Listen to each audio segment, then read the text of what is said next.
Hey, what's up guys? Tim here again. Got another kind of brief tutorial for you today.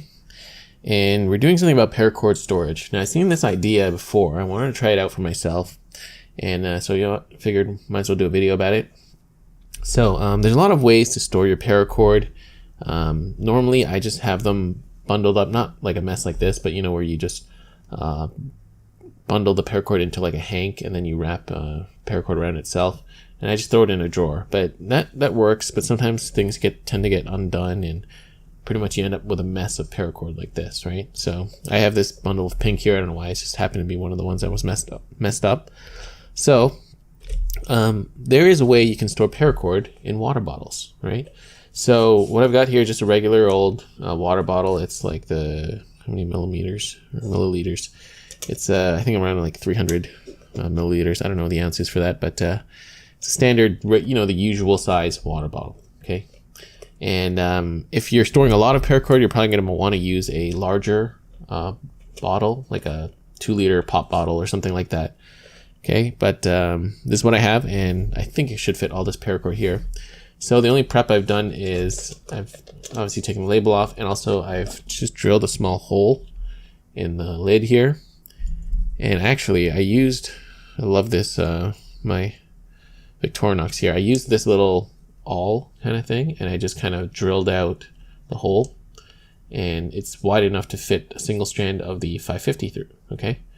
So we've got that, and all you do from here is, so you've got your mess of paracord, just try to untangle it as best you can, and find one end of the paracord. And all you do to store the paracord in the bottle is you start feeding the paracord in like this. Okay, so this is a little bit slow, this process, especially if you have a lot of paracord, but I don't know, one shortcut you could do is you can actually just take a knife and cut the bottle in half and then just shove all the paracord in and then tape it back up. But I think doing this way is a little bit better because then you guarantee it doesn't tangle up. Because when you're pushing all the paracord in the bottle like this, just because of the way it goes in, it should not tangle, okay?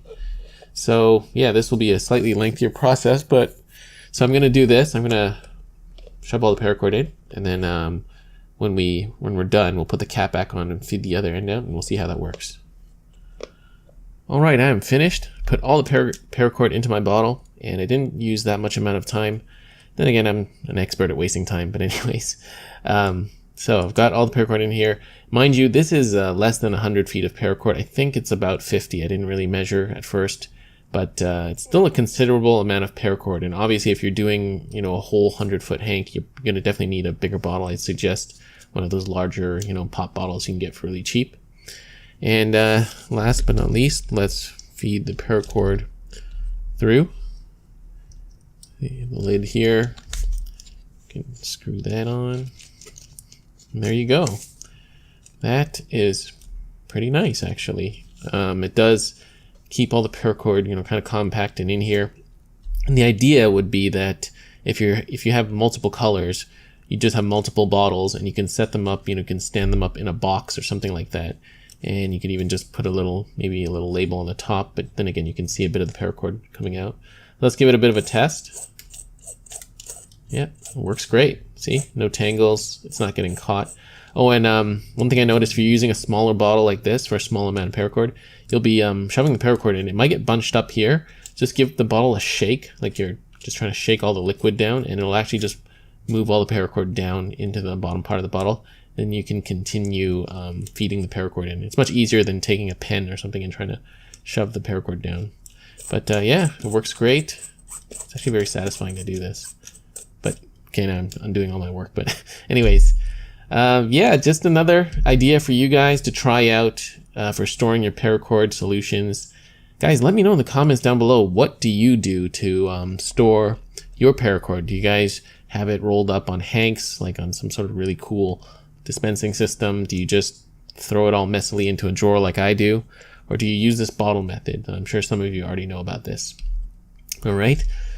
But yeah, that's it for today's tutorial. Hope you enjoyed it. Nice short one for you, and a little bit different other than, you know, bracelet tutorials and whatnot. I like doing these kind of other how-to tutorials every now and then. But I hope you guys enjoyed it, and yeah, that's it for today, and stay tuned for more paracord videos. See you guys in the next one.